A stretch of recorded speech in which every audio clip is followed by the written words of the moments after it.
Untuk review luaran pertemuan 10 sama 11 pada mata kuliah Bahasa Indonesia. Oke, kita akan bahas sedikit masalah penyajian dan interpretasi data kuantitatif di pembahasan penelitian. Karena kebanyakan untuk di bidang sipil, apapun itu ya, entah itu di hidro, geotek, struktur, transport, itu kan kebanyakan mereka pakai data-data gitu kan, data yang nanti kita dapat hasilnya seperti tabel analisis atau misalnya hasil software kayak gitu, hasil software seperti gambar, grafik, kan kebanyakan seperti itu. Nah, kebanyakan itu mungkin yang pernah saya baca kayak gitu, di pembahasan mereka nggak membahas atau pembahasannya itu semacam apa ya, terpisah antara tabel, gambar, grafik, sama teksnya, narasinya seperti apa. Kadang ada tabel yang dia tuh cuma berdiri sendiri tanpa ada narasinya atau keterangannya itu seperti apa. Ada juga gambar yang berdiri sendiri, kemudian nggak ada penjelasannya seperti apa. Nah, harusnya di pembahasan itu penyajian gambar dan interpretasinya itu harus apa istilahnya selaras, maksudnya nyambung seperti itu.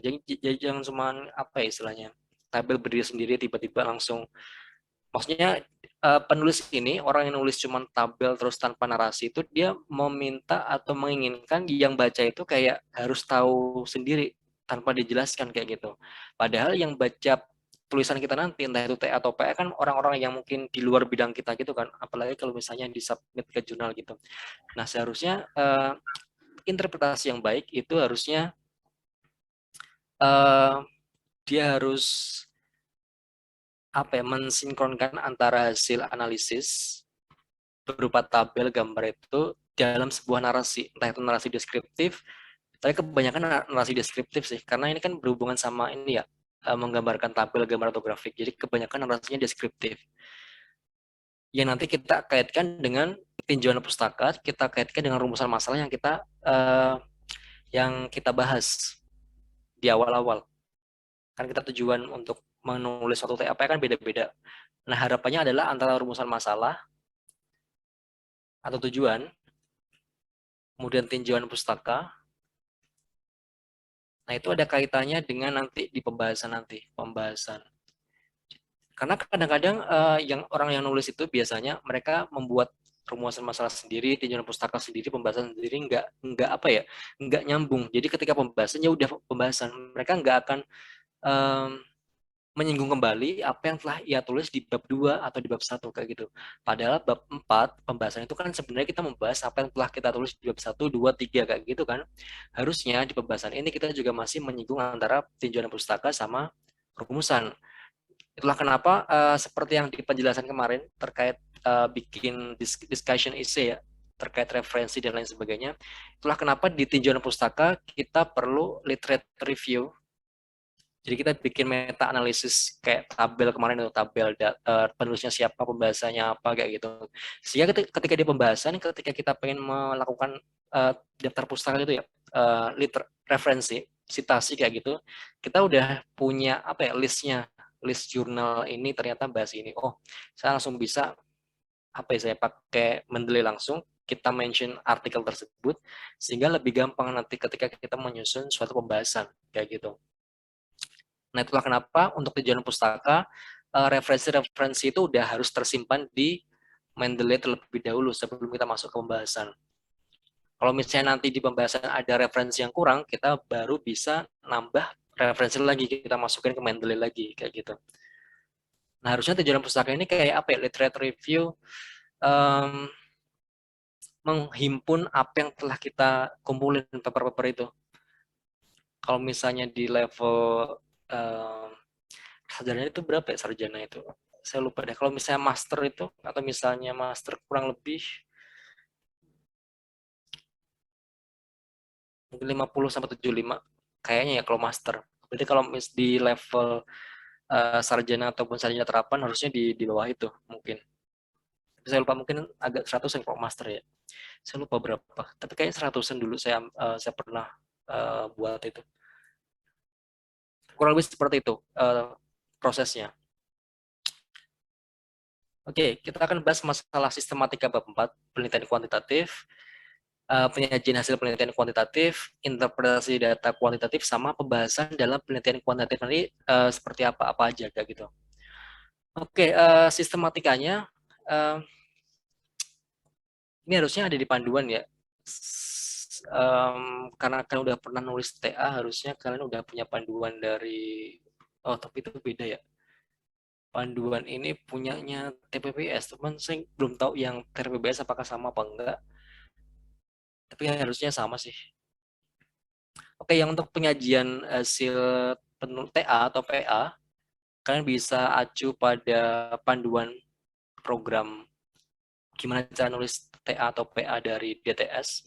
Jadi untuk bab 4, ya ini harusnya B ya. Bab 4, pengujian dan analisis itu berupa hasil penelitian dan pembahasan. Hasil pengujian dan analisis merupakan bagian isi dari proyek akhir yang merupakan penjabaran dari hasil pengujian yang dilakukan. Jadi bisa berupa hasil perancangan. Jadi proses penerapan berbagai teknik dan prinsip dengan tujuan untuk mentransformasikan hasil analisis ke dalam bentuk yang memudahkan pengimplementasian. Kemudian hasil rancangan harus dapat dirunut dari model analisisnya. Kemudian yang kedua, hasil pengujian. Nah, pada bagian ini dijelaskan hasil yang didapat dari pengujian untuk selanjutnya dilakukan perhitungan dan analisisnya. Kemudian baru ke analisis pembahasan. Dilakukan suatu penguraian masalah yang sedang teliti menjadi bagian-bagian untuk kemudian dikembangkan menjadi subbagian-subbagian menjadi suatu kesimpulan. Oke, nah saya pikir karena kalian udah pernah bikin suatu TA kayak gitu, jadi kayaknya nggak terlalu bermasalah apa yang akan kita bahas di pembahasan kayak gitu. Nah, kurang lebih seperti itu.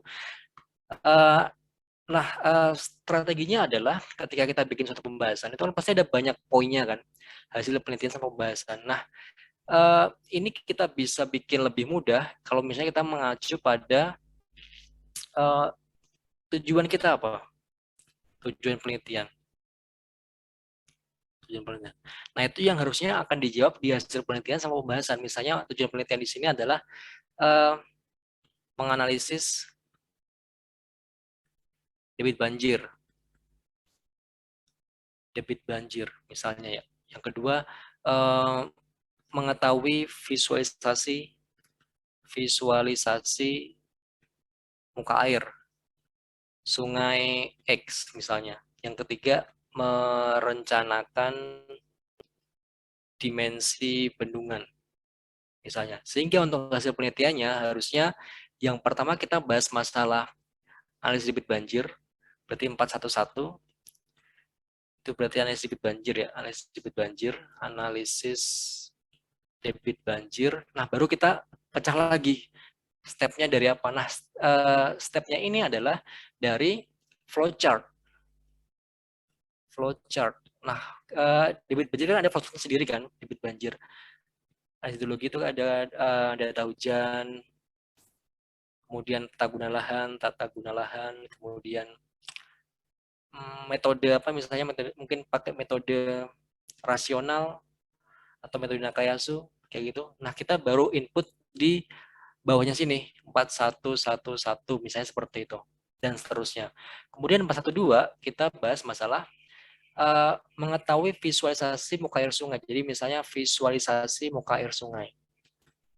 Nah, baru kita masuk ke flowchart lagi yang dibahas atau gimana cara kita dapatin visualisasi muka air sungai. Kita bisa pakai banyak metode ya, bisa metode kalau tugas kemarin berarti kita pakainya Hekras kayak gitu kan. Jadi metodenya seperti apa? Mungkin kita pakai input misalnya. Input datanya ada geometri, ada data hujan, data debit, udah geometri data debit, geometri sungai, udah itu doang kayaknya. Input kemudian ada prosesnya seperti apa, kita bisa jelasin di sini juga hasil penelitiannya, proses input data ke Hekras dan lain sebagainya sehingga kita dapat. Baru nanti kita yang terakhir ada visualisasi bentuknya seperti apa. Jadi mungkin di hulu, tengah sama hilir bentuknya seperti apa. Nah, itu yang kita bahas di hasil penelitian.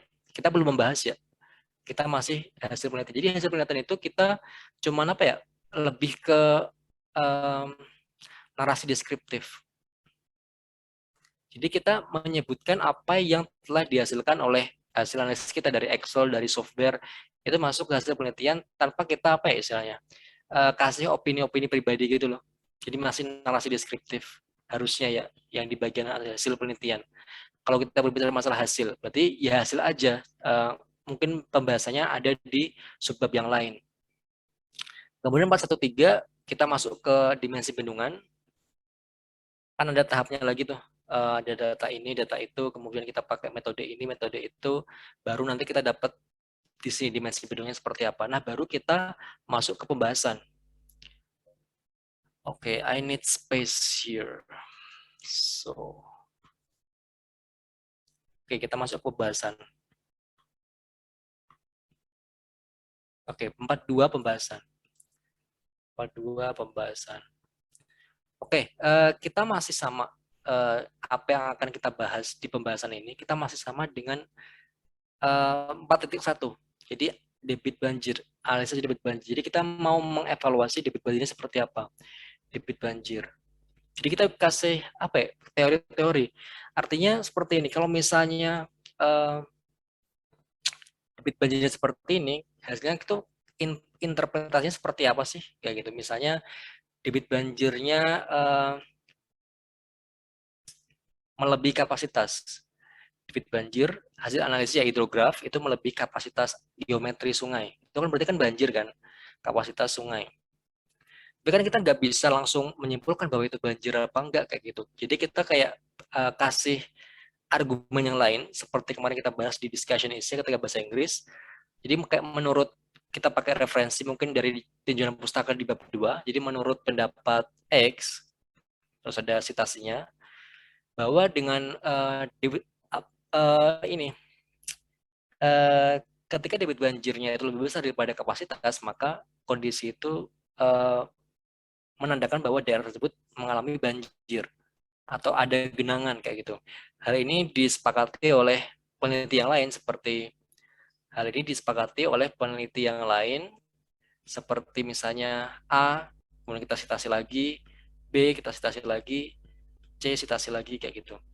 Nah, sehingga di pembahasan ini orang-orang yang baca itu merasa bahwa pendapat kita atau tulisan kita itu, oh, tulisan dia bisa apa ya istilahnya, bisa trusted, bisa dipercaya karena dia melakukan referencing, dia melakukan citasi kayak gitu. Nah, kemudian bisa aja ini terkait debit banjir, ternyata di lapangan debit banjir yang terjadi jauh hasil analisnya dengan debit banjir yang dihitung menggunakan Excel, menggunakan metode Nakayasu, metode ini, metode itu kayak gitu.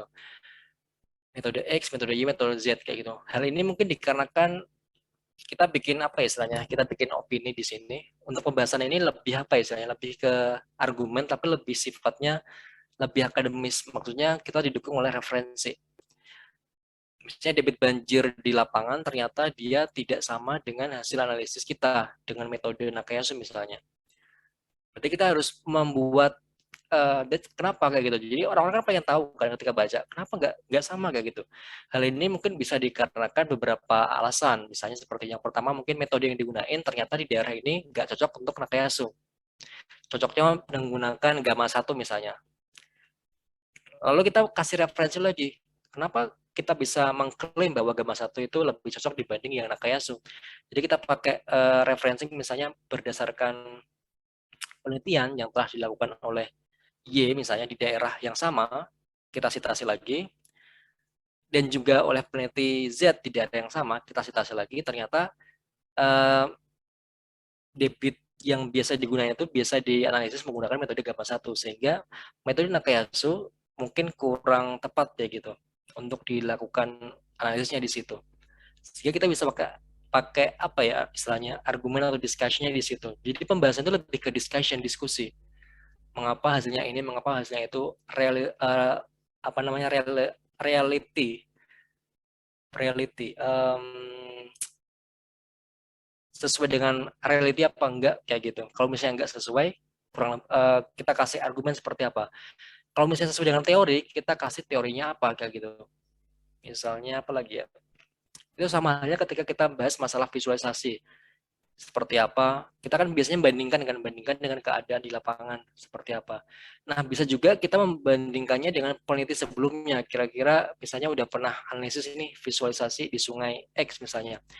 Ada juga peneliti yang di sungai yang sama, terus ternyata visualisasinya beda. Nah, kira-kira apa kayak gitu?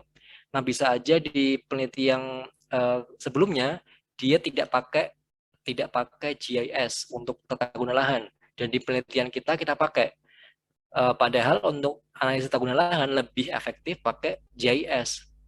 Kemudian kita kasih statement dari siapa kita bisa mengklaim bahwa GIS itu lebih efektif buat tata guna lahan. Dari referensi 7, dari referensi 8, referensi 9 kayak gitu. Sehingga pembaca itu tahu bahwa penelitian kita itu lebih istilahnya lebih bagus, bukan lebih bagus, lebih baik metodenya dibanding penelitian yang udah ada kayak gitu. Kemudian untuk yang analisis selanjutnya, dimensi bendungan juga sama seperti apa gitu. Sehingga untuk membedakannya adalah seperti ini berarti. Hasil pembahasan pada penelitian atau TA harusnya seperti ini. Hasil itu lebih ke narasi deskriptif. Jadi kita kayak menarasikan apa yang ada, yang dari output dari entah itu Excel software atau misalnya hasil survei, hasil wawancara kayak gitu, itu semuanya masuk ke hasil. Kita masukkan semua ke hasil, baru ke pembahasan kita lebih ke discussion. Lebih ke diskusi, lebih ke ke argumen, lebih ke referencing, lebih ke pembahasan penelitian sebelumnya seperti apa, penelitian di daerah yang sama seperti apa, mana yang lebih baik metode yang digunain, kurang lebih bentuknya kan seperti itu yang di pembahasan. Oke, next-nya adalah kita ke gambaran objek atau subjek penelitian atau tentatifnya seperti apa. Jadi objek penelitian sasaran ilmiah untuk mendapatkan data dengan tujuan dan kegunaan. Oke. Jadi untuk objek itu lebih gambaran permasalahan penelitian yang akan diteliti. Sedangkan subjek yang biasa kita temui ketika kita melakukan analisis penelitian itu lebih ke orang, tempat, dan benda yang diamati.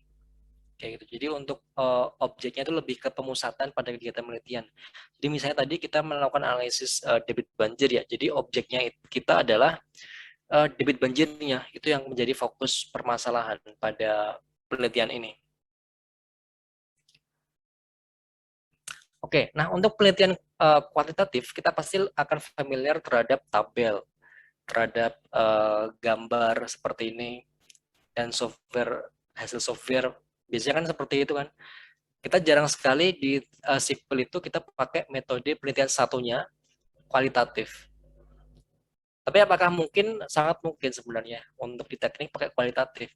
Cuman permasalahannya adalah kita lebih familiar, atau mungkin mayoritas dosen di sipil itu lebih familiar pakai kuantitatif. Cuman kalau pakai kualitatif sebenarnya banyak sekali jurnal di bidang sipil yang international level udah masuk ke peringkat 1, 2, 3, 4 kayak gitu.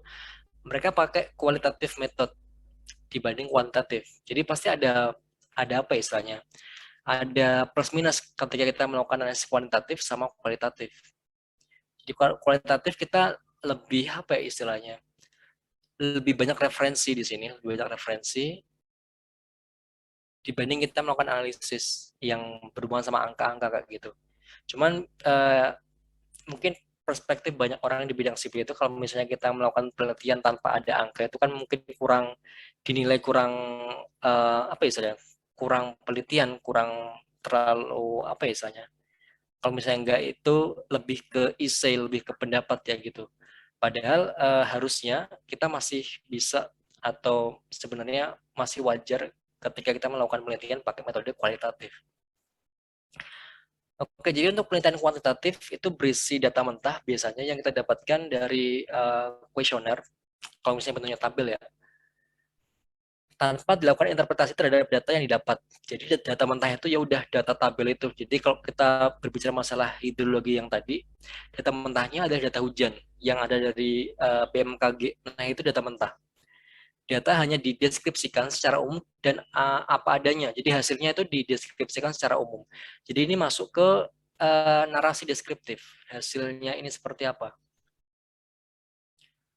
Kemudian buatlah data mentah tersebut mudah untuk dibaca, sederhana, dan tidak membosankan. Nah, harapannya adalah orang-orang yang baca penelitian kita itu kan dia pengen lebih istilahnya, lebih pengen tulisan kita lebih komunikatif. Kalau misalnya cuma angka-angka seperti ini, kan ini agak susah untuk di apa ya istilahnya, untuk dibaca gitu kan, karena itu cuma angka dan lain sebagainya. Kalau misalnya kita ubah menjadi seperti ini, eh, grafik pie chart kayak gitu, itu kan lebih gampang. Misalnya kita lebih bisa melihat berapa porsi yang paling besar terhadap variabel tertentu kayak gitu. Kalau misalnya dari tabel itu kan kita bisa, harus ini kan, harus ngurutin lagi mana yang kecil, mana yang besar kayak gitu. Kalau misalnya udah dari bentuknya pie chart, dia lebih gampang untuk dibaca. Jadi ini tergantung data kalian nanti seperti apa. Jadi kalau misalnya kayak metode Nakayasu tadi, Nakayasu kan itu dari tabel banyak kan, tabel banyak. Itu lebih gampang kalau misalnya kita pakai grafik langsung metode Nakayasu. Karena kalau misalnya tabel kayak cuma angka-angka doang, untuk pembaca yang mungkin pengen tahu cepat hasilnya seperti apa, itu agak membosankan. Sehingga kita lebih baik menginterpretasi atau menampilkan hasil dari metode itu menggunakan metode grafik. Dan ini case-nya beda-beda, jadi tergantung nanti kalian mendapatkan case-nya seperti apa, kayak gitu. Nah, beberapa hal penting yang harus diperhatikan dalam penelitian dengan pendekatan kualitatif, yang pertama adalah apabila menggunakan satu tabel, satu variabel maksudnya, kalian bisa menggunakan tabel frekuensi. Kalau misalnya dua variabel, maka kalian bisa menggunakan tabel yang statistik.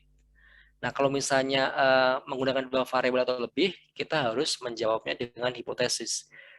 Um, saya belum tahu apakah udah pernah dibahas masalah hipotesis apa enggak. Jadi biasanya kita pakai hipotesis kalau variabel kita ada banyak, seperti itu. Nah, inti dalam penyusun hasil penelitian yaitu menyusun dua hal. Yang pertama, penyajian hasil penelitian berupa tabel, grafik, um, hasil software, dan analisis deskriptif yang tadi kita bahas. Jadi kita hanya mendeskripsikan apa yang dihasilkan sama si tabel ini. Oke, untuk penyajian data sama-sama penjelasan yang kita udah diskusikan tadi, ada teks naratif, bentuknya seperti apa, biasanya hasil observasi dan transkrip wawancara. Ada juga bagian grafik, metrik, sama tabel. Ini biasanya sering dijumpai, bukan sering ya, tapi pasti akan dijumpai sama tabel. Oh sorry, sama gambar. Ini juga pasti akan sering atau selalu ada di suatu TA ataupun PA kayak gitu. Jadi untuk gambar itu bentuk visual yang memuat informasi dan makna tertentu untuk mendukung data penelitian. Kayak misalnya ketika kalian melakukan analisis yang bendungan kemarin itu kan gambar kan, yang ada tulisan SF-nya sekian kayak gitu. Untuk pembaca di luar bidang kita mungkin dia akan nggak ngerti sebenarnya maksud dari SF ini seperti apa kayak gitu. Itulah kenapa kita perlu adanya pembahasan, interpretasi. Kita harus menginterpretasikan gambar ini apa artinya, kalau misalnya angkanya sekian itu artinya apa, misalnya angkanya 2,8 artinya apa, kalau misalnya di bawah itu artinya apa. Nah, kurang lebih pembahasan harusnya sampai ke sana lebih detail dibanding cuman penyajian data doang kayak gitu. Nah, kemudian untuk analisis data dalam penelitian kuantitatif, analisis hasil data penelitian lebih bersifat deskriptif. Kita udah bahasnya deskriptif, bukan bukan argumentatif, bukan opinion led, bukan bersifat opini kayak gitu, tapi lebih ke deskriptif. Jadi kita uh, narasikan apa yang ada di data itu dari tabel, gambar, itu kita narasikan kayak gitu. Jadi memberikan gambaran, memberikan deskripsi, ataupun mengartikan makna setiap angka yang dihasilkan oleh pengolahan data statistik atau software gitu kan, software. Kalau statistik kan kebanyakan analisis hujan. Mungkin di transport ada statistik, di manajemen itu biasanya. Kalau di sebelum pernah lihat yang misalnya di bidang lain. Cuman mungkin ada kayak gitu. Oke, jadi hasil analisis dari beberapa data statistik, software, dan lain-lain. Nah, oke, tahapannya seperti ini. Kalau misalnya kita melakukan analisis data kuantitatif. Yang pertama, tahap pengolahan data. Jadi, dari data mentah yang misalnya kita pakai case-nya hujan kemarin ya. Case-nya yang debit banjir kemarin. Debit banjir. Untuk tahap pengolahan data, kita ada data mentah, dan lain sebagainya, kita menggunakan tabulasi dan lain sebagainya, baru kita ke tahap pengorganisasian data. Jadi memberikan jaminan dalam derajat kebenarannya, apakah datanya benar apa enggak, kayak gitu. Baru kita masuk ke tabel penemuan hasil. Ketika udah kita dapat data ujian, kita analisis menggunakan metode tertentu, metode X, Y, dan Z, kita kan dapat hasilnya itu kan. Nah, itulah hasil penelitian dari flowchart kita itu untuk mendapatkan debit banjir. Tabel merupakan kerangka analisis data, analisis analisis ya, analisis bukan analisa. Dan pengambilan kesimpulan sehingga tabel harus dibuat dengan benar dan dibaca dengan benar. Jadi kita perlu menginterpretasikan hasil dari tabel gambar itu dengan secara deskriptif. Oke, ini contoh analisis deskriptif misalnya seperti ini. Berdasarkan tabel hasil penelitian di atas menunjukkan 60% wanita mengakses media sosial YouTube. Berdasarkan tabel hasil penelitian di atas menunjukkan bahwa 40% pengakses media sosial YouTube adalah laki-laki. Jadi kurang lebih bentuknya seperti ini. Kalau kita lihat di sini, review di sini, ini lebih ke apa ya istilahnya? Lebih ke fact, lebih ke fakta, lebih ke data. Maksudnya di situ nggak ada kalimat subjektif yang dihasilkan oleh penulis, karena semuanya menggambarkan dari tabel, dari gambar, dari hasil penelitian kayak gitu. Nah, baru ketika kita udah dapat seluruh datanya ya, dari tabel, gambar, hasil software dan sebagainya, kita baru bisa menginterpretasi hasil penelitian. Jadi ini ada suatu upaya untuk memahami data secara lebih ekstensif sekaligus lebih mendalam. Jadi interpretasi itu lebih pada dasarnya mencari tahu apa arti dari angka, simbol, atau narasi cerita yang diperoleh. Jadi ketika kita udah berikan narasi deskriptif di hasil penelitian,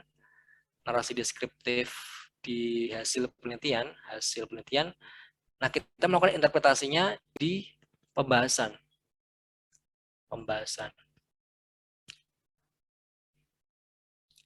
Misalnya seperti ini, jika diketahui bahwa pengaruh terpaan iklan terhadap minat beli ternyata tergolong kecil, jadi adanya suatu iklan terhadap daya beli masyarakat itu kecil, berarti perlu dibahas mengapa pengaruhnya kecil, kemudian apakah terkait dengan karakteristik populasi dan sampel penelitian dan lain-lain.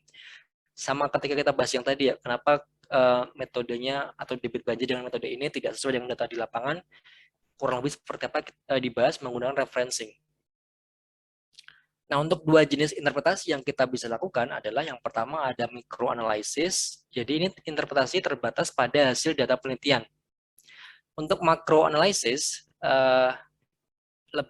interpretasinya lebih ke makro, lebih besar karena kita mengaitkan dengan teori yang kita gunakan seperti apa.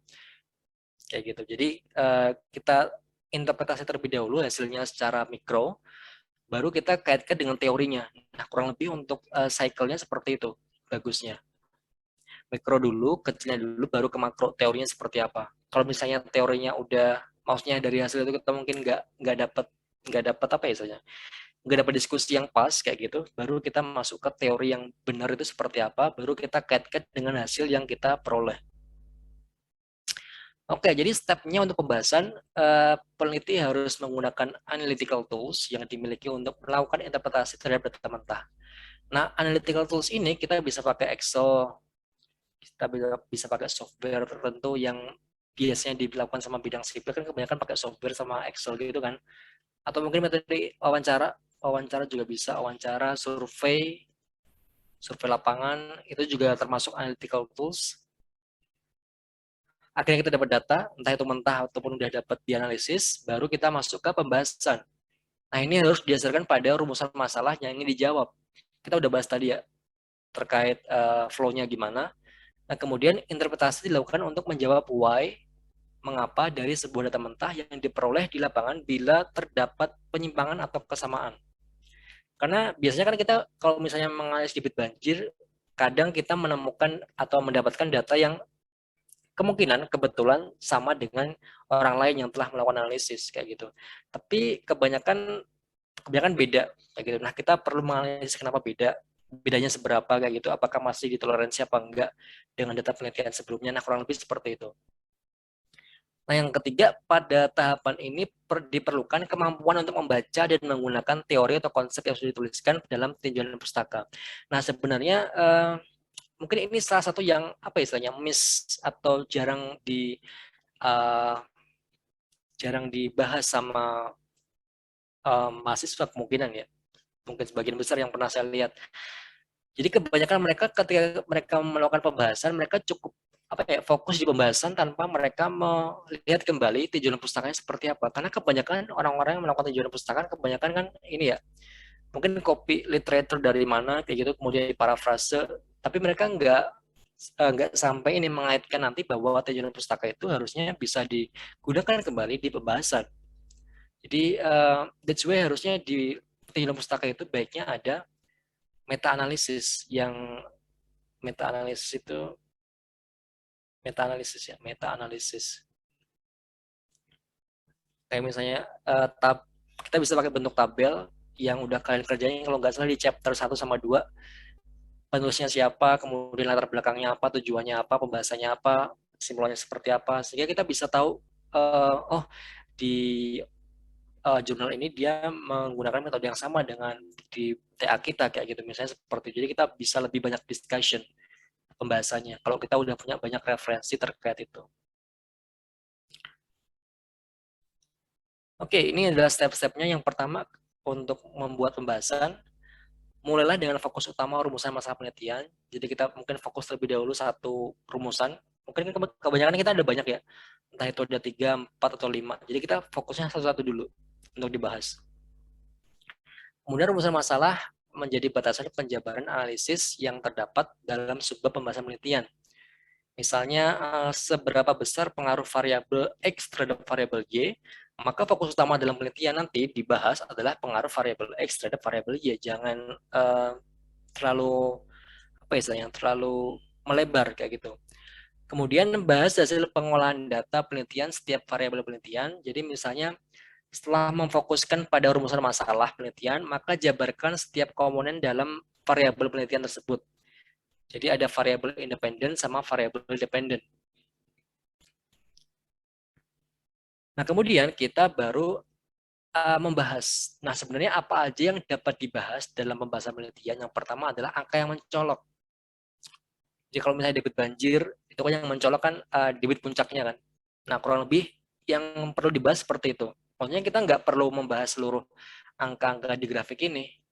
Kita perlu pakai mungkin cuman mencoloknya grafik puncak, debit puncak, ya udah kita bahasnya di situ aja. Mungkin debit puncaknya 5 tahunan sekian, 10 tahunan sekian, 100 tahunan sekian, dan seterusnya. Nah, kemudian yang kedua, ketidaksesuaian hasil penelitian. Kalau misalnya nggak sesuai dengan hasil penelitian di lapangan, nggak sesuai dengan penelitian sebelumnya kayak gitu, kita bisa melakukan analisis atau antitesa terhadap di dalam penelitian itu. Kita bisa bahas kurang lebih kenapa seperti itu, harusnya seperti apa, dan lain-lain.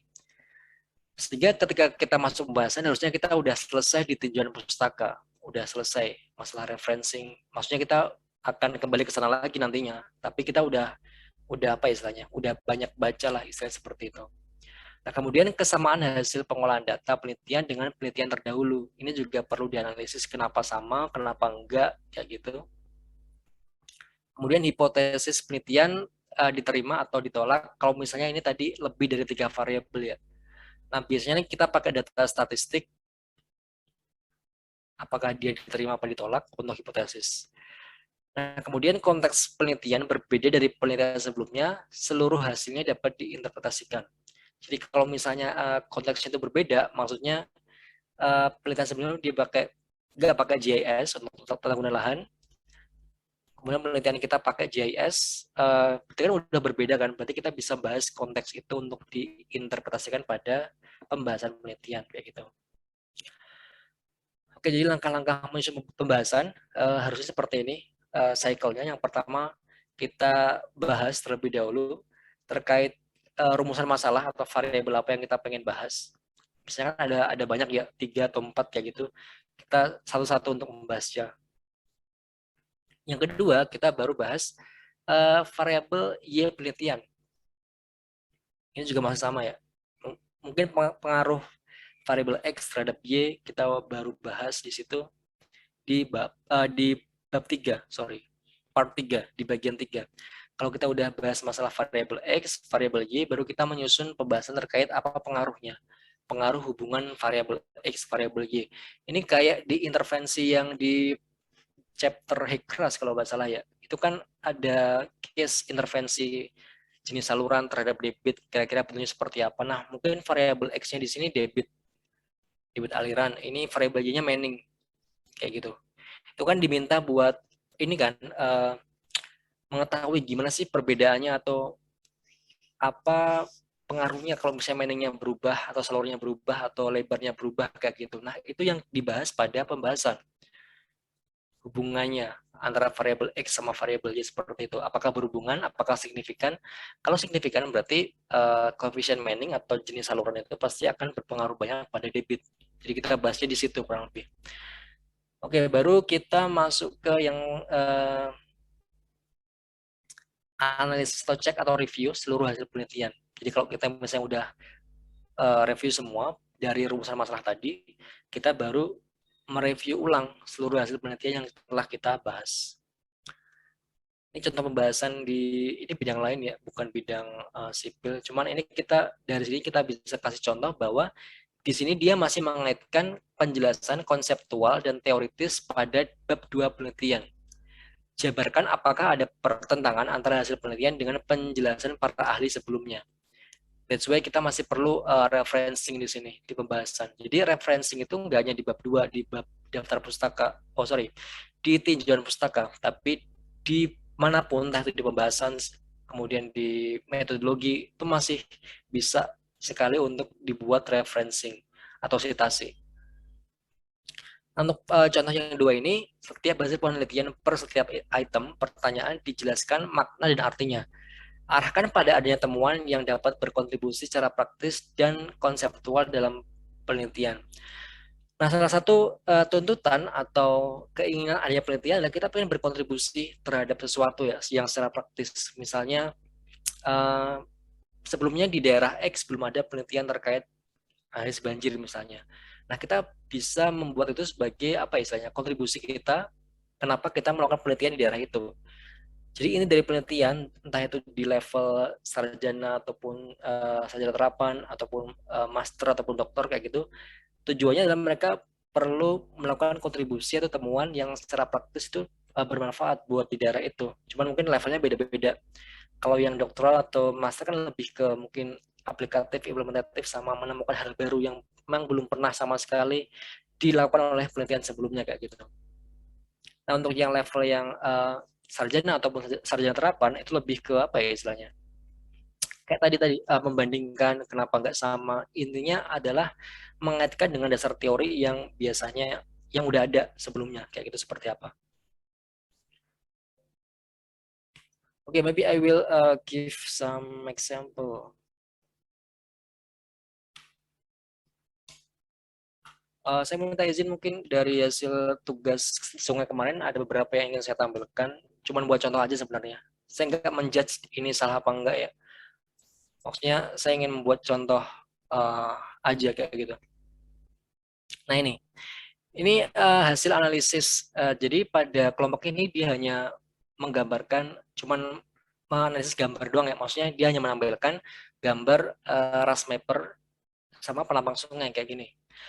Uh, Sama seperti yang tadi kita bahas bahwa ketika di pembahasan harusnya kita apa ya istilahnya ada dua subbab harusnya. Yang pertama adalah hasil penelitian, berarti dari gambar ini. Yang kedua adalah pembahasannya seperti apa.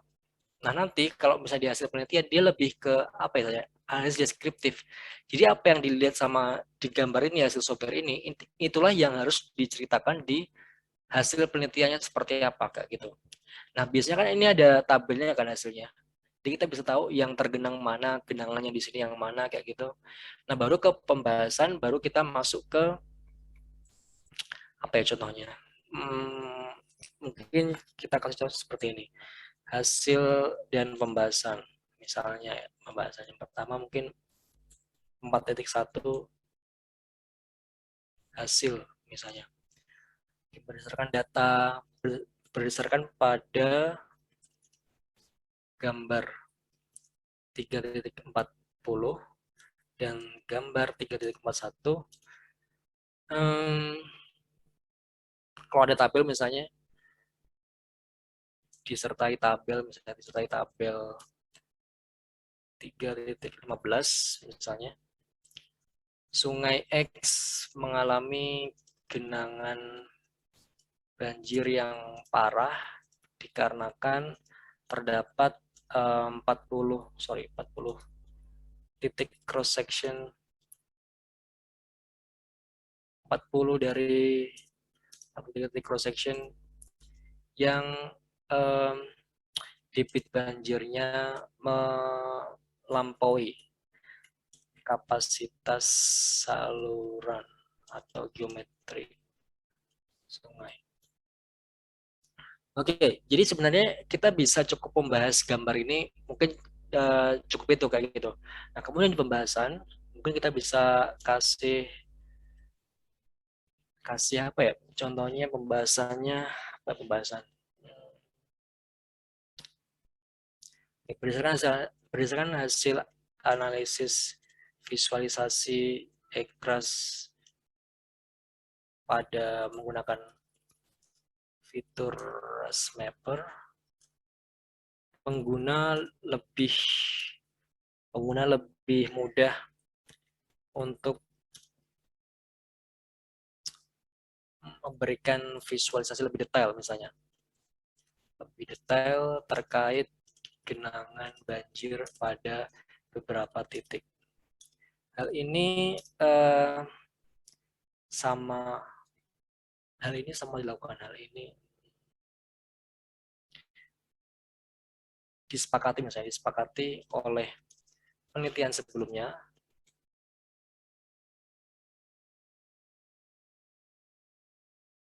yang dilakukan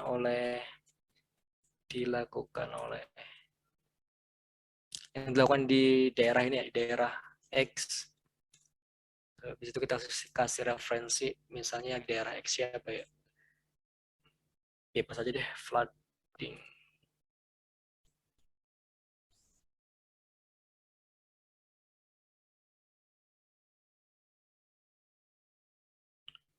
Daerah X, daerah Y,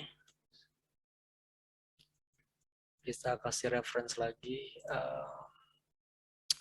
bebas dulu aja. Dan daerah Z,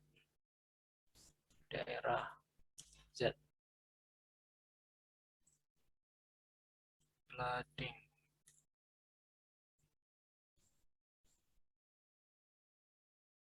Oke, misalnya ini adalah referensi yang menyatakan bahwa visualisasi menggunakan Mapper itu lebih lebih apa ya, lebih detail mungkin untuk melakukan visualisasi genangan banjir.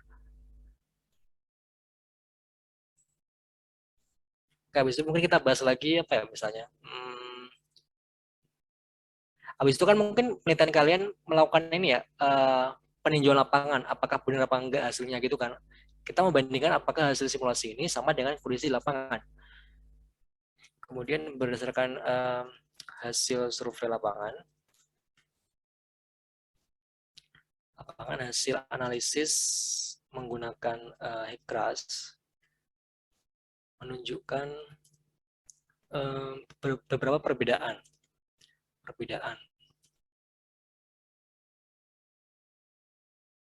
antara lain perbedaan lain seperti apa ya, misalnya perbedaan seperti tinggi genangan, misalnya tinggi genangan seperti genangan. Hal ini bisa dikarenakan beberapa faktor. Misalnya analisis tata guna lahan menggunakan JS, misalnya visual kapasitasi GIS, ada GIS, ada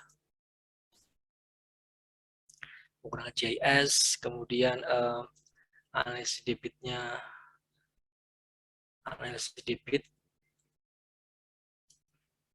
menggunakan HMS,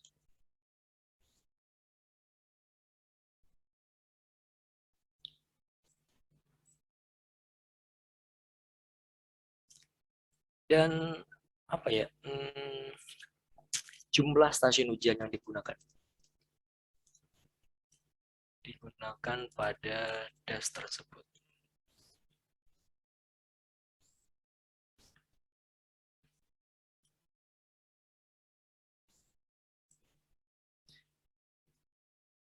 Oke, misalnya seperti ini.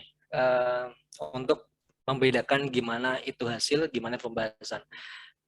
Kemudian untuk pertanyaan, apakah kita boleh menampilkan referensi di hasil? Sebenarnya nggak masalah, cuman kalau bisa nggak terlalu banyak. Karena untuk pembahasan, referensi atau citasi harus lebih banyak ketika kita membahas hasil tersebut. Jadi dari gambar ini, kita punya gambar hasil dari Rasmapper, tampak ke atas, kemudian ada 3 dimensi dari penampang sungainya. Nugasnya kurang lebih seperti ini, kemudian pembahasannya kurang lebih seperti ini.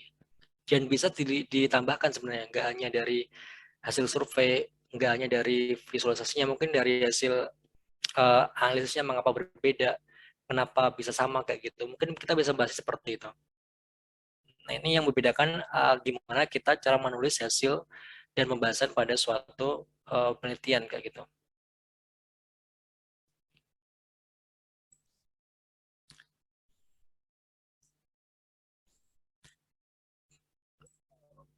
Kita coba review beberapa artikel ya. Oke, sebenarnya untuk apa ya istilahnya? Gimana cara kita menulis itu kan suatu art ya. Menulis itu kan suatu art, seni gitu kan. Maksudnya antara satu orang dengan orang lain itu kan pasti beda-beda. Cuman di sini harapannya adalah ketika kita melakukan suatu analisis atau pembahasan kayak gitu, kita punya kayak apa ya istilahnya? Kayak kesepakatan, bukan kesepakatan, tapi kayak kita punya dasar teori sebenarnya di hasil sama pembahasan itu baiknya itu seperti apa sih kayak gitu. Karena kebanyakan orang ketika kita baca jurnal kayak gitu kan, pasti kan beda-beda untuk menginterpretasi atau melakukan pembahasan, discussion terhadap sebuah hasil. Jadi ya itu berarti tergantung sama pribadi masing-masing nanti gimana cara dia menulis kayak gitu. Karena ada yang mencampur antara hasil pembahasan jadi satu, itu juga mungkin ada seperti itu, cuman nggak masalah. Karena biasanya ketika mereka yang mencampur hasil sama pembahasan jadi satu, biasanya mereka bisa ini membuat narasi deskriptif tersebut terlebih dahulu, jadi narasi deskriptif sebagai hasil, baru mereka melakukan pembahasan. Seperti itu, biasanya. Tapi kurang lebih untuk flow-nya, step-stepnya, kalau misalnya kalian mau membedakan antara hasil sama pembahasan, kurang lebih seperti itu. Untuk penelitian kuantitatif. Oke, any questions so far terkait hasil dan pembahasan pada TA sama PA?